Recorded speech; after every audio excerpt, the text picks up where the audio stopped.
સ્વાગત છે આપ સૌનું મારી ચેનલ પર। તો મિત્રો ધોરણ 12 સંસ્કૃત બરાબર ને, તો જે પ્રિલિમિનરી પરીક્ષા તમારી લેવાય છે 2024માં એનું પેપરનું સોલ્યુશન છે। તો સૌથી પહેલાં જો તમે મારી ચેનલમાં નવા હોય તો ચેનલ લાઈક કરો, શેર કરો, સબસ્ક્રાઈબ કરો અને આ વિડીયોને બધા જ તમારા મિત્રો સુધી શેર કરો। ઓકે, તો ચાલો આપણે જોઈ લઈએ। ઓકે, તો સૌથી પહેલાં અહીંયા નીચે આપેલા જે પદ્યખંડ છે ગુજરાતી ભાષામાં અનુવાદ કરવાનો છે। આ 1, 2 અને 3, આ કોઈ પણ 2 એમાંથી કરવાનું છે બરાબર ને। ઓકે, પછી નીચે આપેલા સંસ્કૃત પ્રશ્નોના ઉત્તર સંસ્કૃતમાં લખવાનો છે। સર્વ પરવશમ કિમ આસિત કિમ અસ્તિ, તો દુઃખમ। સુખાનામ ઉત્તમ કિમ સ્યાત, તો તુષ્ટિ બરાબર ને।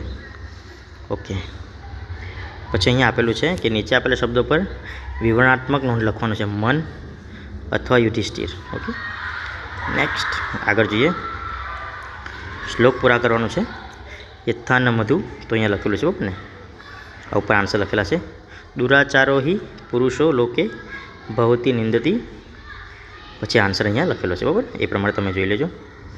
ઓપ્શન બધા જ જવાબ ટીક કરેલા છે। મિનઃ કે મૃત્યુમ રુચ્યતિ, તો બડિશે। ક્રીદશમ યશ અપેક્ષિતમ, તો ધવલમ બરાબર। નેક્સ્ટ છે ઉદકે કિમ ન યાતિ, તો ષટકમ। આગળ જોઈએ। કહ વિદ્વા દાને સદા રક્તા, તો શિક્ષકા બરાબર। યાતિ તે નાગઃ શીર્ષતિ તતિ તે નાગઃ, શું આવશે, તો વેદના। ઓકે, પછી આ પેરેગ્રાફમાંથી જોઈને લખવાનું છે મિત્રો 12, 13 અને 14 બરાબર। આમાં અનુવાદ કરવાનો છે, ગુજરાતી ભાષામાં અનુવાદ કરો કોઈ પણ 2। ઓકે, નેક્સ્ટ આપણે જોઈએ। સંસ્કૃત ભાષામાં પુત્ર લખવાનું છે। મંત્રી પુત્તલિકાનામ કર્ણેશુ કિમ અપશ્યત, તો એકમ દ્વિદ્રમ બરાબર। પછી મૂલામ કા ગતિ આસિત, તો અધોગતિ બરાબર। નેક્સ્ટ જોઈએ। નીચે આપેલા શબ્દ પર વિવરણાત્મક ટિપ્પણી લખવાની છે। મહારાજસ્ય શાપઃ, કે વિદૂષકઃ। ઓકે, નેક્સ્ટ સ્વભાવતઃ ખાલી જગ્યા કૃષા સંતિ, તો અસુરા। પછી વિવાહ સંસ્કારે પ્રદક્ષિણા ખાલી જગ્યા ભવંતી, તો ચતસ્ત્ર। આધુનિકે કાલે ખાલી જગ્યા મુદ્રા પ્રચલિત, તો કાગજી। નેક્સ્ટ રાવણેન કિમ ઉપાશ્રિતત્ય સીતા હત્યા, તો માયામ, શું આવશે, માયામ। પછી મહર્ષિ દયાનંદસ્ય નિર્વાણ કદા અભવત, તો દીપાવલ્યમ। ઓકે, પુત્તલિકા નામ મૂલ્ય ક્રીદુષમાસિત, તો ભિન્ના ભિન્નમ। નેક્સ્ટ કા પરિતુષ્ટા યાસ્યતિ, તો વસંત સેના બરાબર। મુદ્રા કસ્ય સાધનમ, તો વિનિમયસ્ય। ઓકે, હવે આ ગદ્યખંડ છે, વાંચીને તમે એમાંથી સંસ્કૃતમાં જવાબ લખવાનો છે। ભારત દેશ કાલે કાલે મહાપુરુષા કિમ કુર્વન્તિ, તો ભારત દેશ યત્ર કાલે કાલે દેહા સેવાયે જનહિતાર્થ ચ મહાપુરુષા। મહર્ષિ દયાનંદસ્ય જન્મ કુત્ર ભવन्तઃ, તો દયાનંદ જન્મ સૌરાષ્ટ્ર દેશે રાજ કટિજનપદસ્ય બરાબર, એ પ્રમાણે। મહર્ષિ દયાનંદસ્ય પિતુ નામ કિમ આસિત, પિતાનું નામ આપેલું છે, તો કરશન ત્રિવેદી। પછી દયાનંદસ્ય બાલ્ય કાલ્યસ્ય નામ કિમ આસિત, તો બાલ્યકાલ નામસ્ય મૂળ શંકર નામ હતું ને। ઓકે, એ પ્રમાણે આ તમારે જોઈ લેવાનું છે। સમીક્ષાત્મક નોંધ લખવાની છે, પ્રજાપતિનો ઉદ્દેશ્ય। અને નીચે આપેલા આપણે જોઈ લઈએ કે ન યેકસ્માત ગુરુર જ્ઞાન સુસ્થિરમ સ્યાત સુપુષ્ફલમ, તો એક જ ગુરુ પાસેથી મેળવેલું જ્ઞાન સુસ્થિર વધારે સારું હોતું નથી બરાબર। રાજ શુક્લપતે તથા, જેમ સફેદ કાપડ પર 12 રંગ કાયમ બને છે। મુદ્રા નામ ધન પ્રાપ્ત બરાબર ને। નામે ધન એકલું કેટલું છે? નેક્સ્ટ જોઈએ, અતઃ પરમ પ્રિય નિવેદયામી, તો ભરત. આ કોણ બોલે છે? કાહ સ વિશિષ્ટા ક્રિયા, તો યજમાન.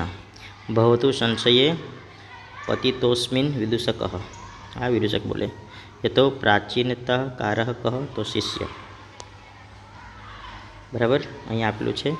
આ ગદ્યખંડ વાંચીને પ્રશ્નનો ઉત્તર લખવાનો છે. મૂષક કશ્ય કેશાન અકૃતંત, તો આન્સર આવશે સિંહાસન સિંહસ્ય કેશાન. સિંહ પ્રાણદાનાય કહ પ્રાર્થયત, તો મૂષક પ્રાણદાનાય સિંહ પ્રાર્થયત. સિંહ કુત્ર નિપતિત, તો આન્સર આવશે સિંહ જાલે નિપતિત. બરાબર, મૂષક સિંહ કથનમ અમુચ્યત, તો દંતે. મૂષક સ્વતીક્ષ્ણ દંતે જાલમ ચિત્વા સિંહનમ અમુચ્યત. ઓકે, આગળ જોઈએ. તો આ જે છે આપેલું છે, નીચે આપેલા પ્રશ્નનો ઉત્તર ગુજરાતી ભાષામાં લખવાનું છે. બરાબર, પછી અહીંયા અર્થ વિસ્તાર. યશા દેશહિતા એવ પ્રાણ જ્ઞાનમ તથા બલમ સૈનિક રાષ્ટ્રરક્ષાએ તસ્માત રૂપમ ત એવ મેં, એટલે જેમના બળ પ્રાણ રાષ્ટ્રના કલ્યાણ માટે છે.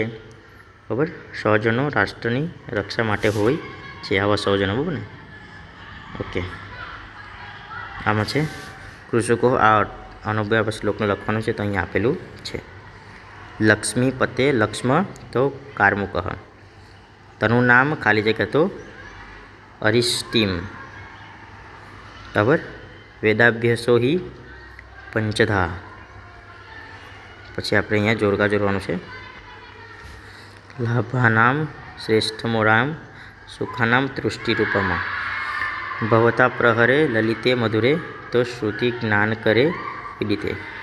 એક કર્ણ મહીપતિ પ્રતિદિનમ લક્ષિતા કામ વસ્ત્રંત વયંતી, તો તંતુવાયા. બરાબર, હવે અહીંયા કોઈ પણ બે લખવાનું છે તમારે. ઓકે, પરિચયાત્મક નોંધ.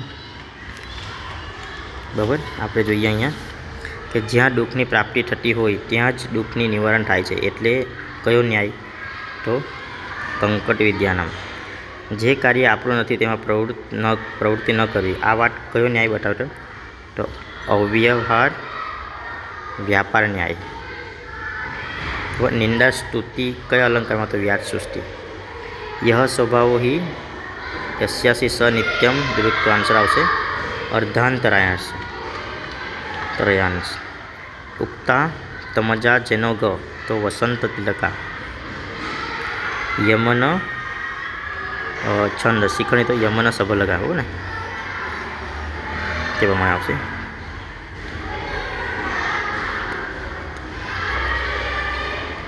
ઓકે, પછી આચાર્ય સુશ્રુતના પ્રસિદ્ધ, તો સુશ્રુત સંહિતા. ખગોળશાસ્ત્રના પ્રતિભાશાળી આચાર્ય કોણ? તો વરામિહિર. જ્યોતિષને શાનું અંગ માનવામાં આવે છે? તો વેદનું. ભારતીય પ્રમાણ અનુસાર વેદના કેટલા અંગો છે? તો 8. બરાબર ને?